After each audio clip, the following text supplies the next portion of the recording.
Let's get an update on the war in the Middle East. James Elder is the global spokesperson for UNICEF, the United Nations Agency for Children, and he joined me a little earlier from Geneva. A whole range of people, just families I've met at hospitals, volunteers, medical students who now volunteer at hospitals, doctors, people who've just been displaced.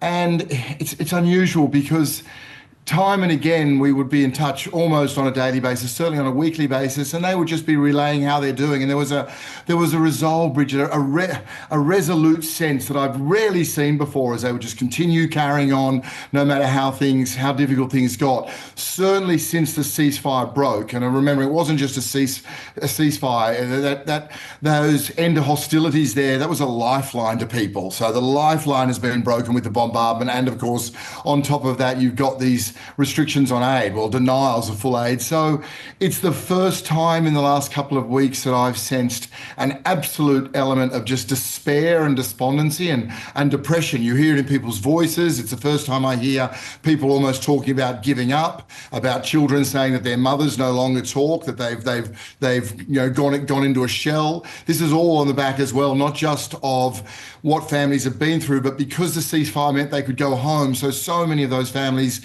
and young people who I'm in touch with went home. They went home, which was to the rubble. So they went back to the rubble. They went through and they picked up whatever possessions they could, or if they had half a house, they tried to rebuild. So they saw all that. They had all that additional trauma. They realized a neighbor had been killed, or an auntie was no longer missing, was in fact dead. All of that, and then the war came back. So it is the first time I speak to people, I hear their voices, and they just sound utterly broken. Well, you would know we're in a political campaign here in Australia. We've got a few days to go, a little over a week really, until Australians go to the polls.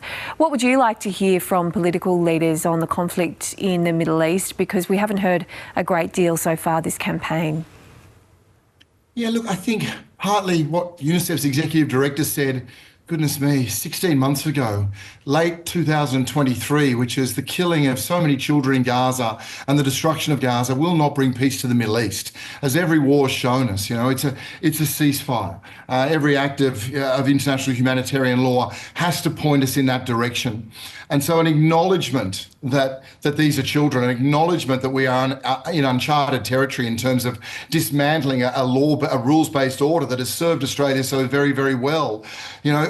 Bridget, for me and for UNICEF, I spent a lot of my professional life, 2 decades, going around and advocating for those children at the wrong end of the stick, the wrong end of justice, that they get access to a classroom, that they get food, that they get safe water.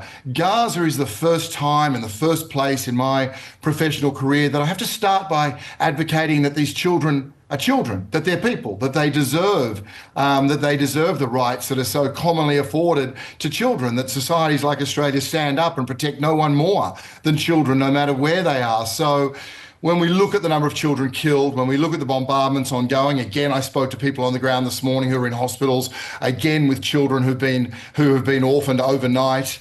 And we see that scale, and we see at the same time, not a drop of water, not an ounce of food, no medicines in the last 50 days, then we have to ask, anyone with any level of influence must be using it right now. We cannot look away for our own sake, and certainly for those children and families and women on the ground.